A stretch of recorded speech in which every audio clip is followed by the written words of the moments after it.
Intervention policière. Quand appeler la police? Il est primordial de savoir quand et comment communiquer avec le service de police. Informez-vous des politiques du commerce avant votre quart de travail.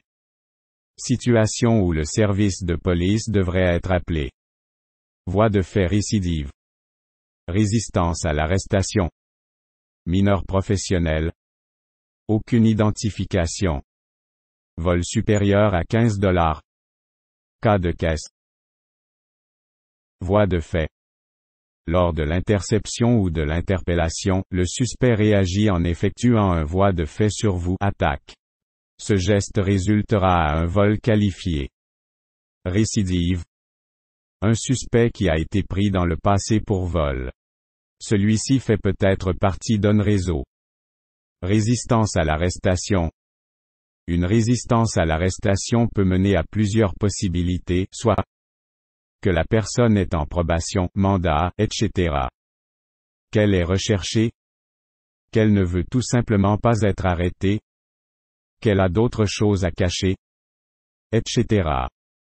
Une résistance doit résulter à une intervention physique. Le suspect ne veut pas collaborer et tente de s'enfuir, de vous blesser, etc. Il est important de comprendre la nuance entre la résistance à l'arrestation et un voie de fait. Aucune identification.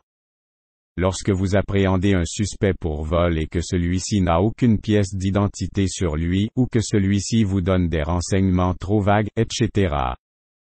Mineur. La police devrait être appelée en tout temps afin de s'assurer de couvrir les angles de poursuite civile.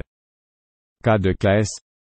Il s'agit de fraude, vol à la tire, etc. Donc, comme vous le constatez, plusieurs facteurs doivent entrer en compte lors de la prise de décision lorsque vient le temps d'appeler le service de police. Vous devez vous servir de votre logique, des points ci-dessus ainsi que de la situation afin de prendre une décision. N'hésitez pas à communiquer avec votre superviseur si vous avez des questions à ce sujet.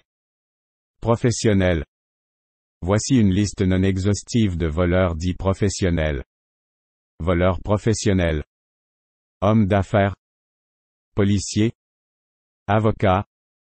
Le statut de professionnel ne doit pas être un facteur intimidant pour le détective de plancher. Par contre, le statut de la personne implique une attention particulière lors de l'intervention ainsi que lors de la rédaction du rapport. Communication avec la police. 40 étapes, exemple. Présentation. Bonjour, je m'appelle Sony, je suis employé pour le commerce 123. Contexte de l'appel. Je voudrais vous informer que nous venons de procéder à l'arrestation d'une personne pour vol à l'étalage.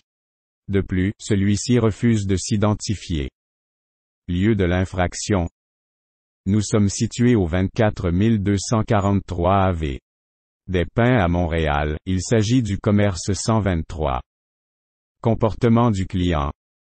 Le suspect est actuellement calme et ne démontre présentement aucune résistance physique. Lieu de rencontre.